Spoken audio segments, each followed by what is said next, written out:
Deputies with the King George County Sheriff's Office in Virginia were pursuing a vehicle for an alleged robbery. What unfolded was a harrowing police chase across state lines that ends with deadly consequences.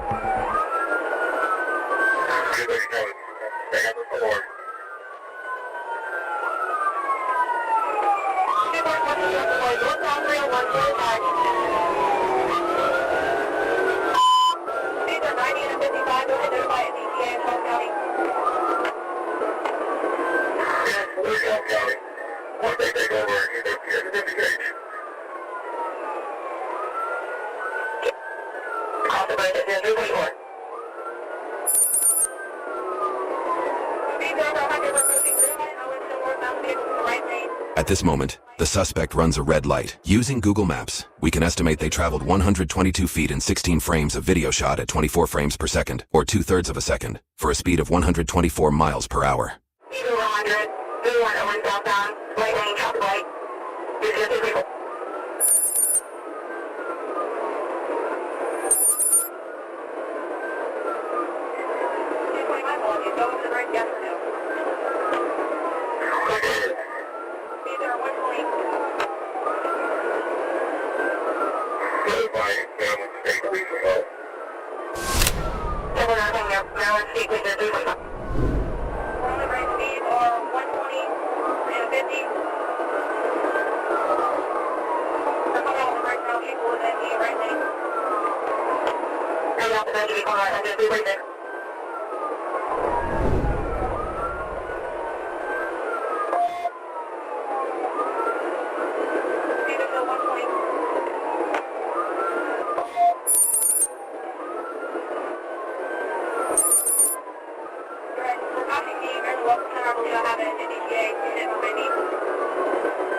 Stop at 301 and Centennial.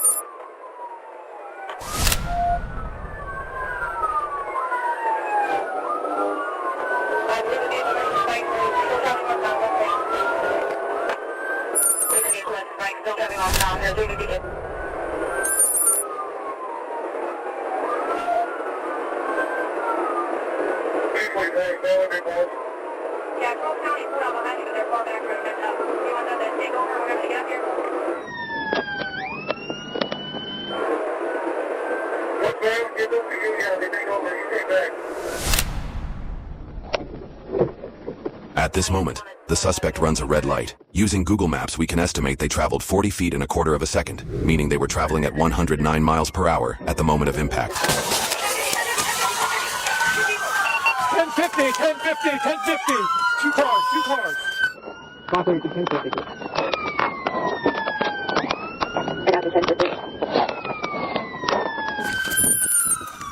Which car is it?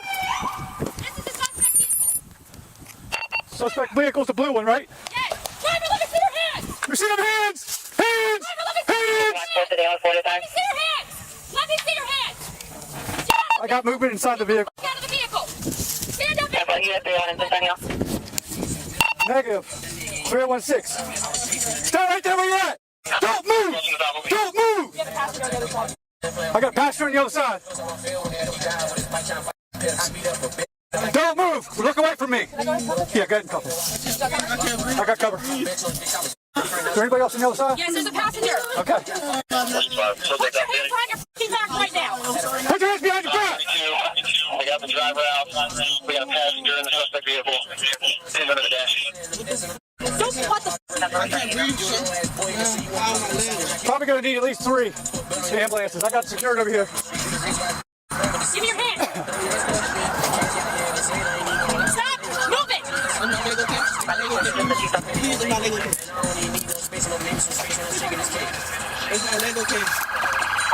616. We have 2 suspects in the car. One's still in, one's in custody. Copy, but no one's outstanding. I don't believe so. I don't believe so. Is she out of the vehicle yet or no? No, I think he's trapped. Can you stay with him? Yep.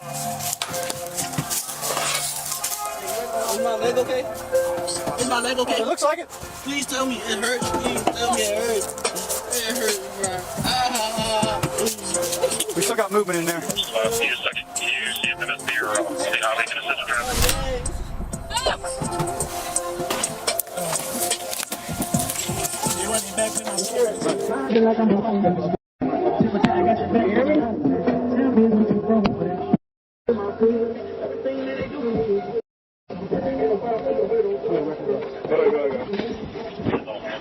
Constantly breathing through the other vehicle. Clean the paint all over. Approximately 50 years old. You said it was the second vehicle.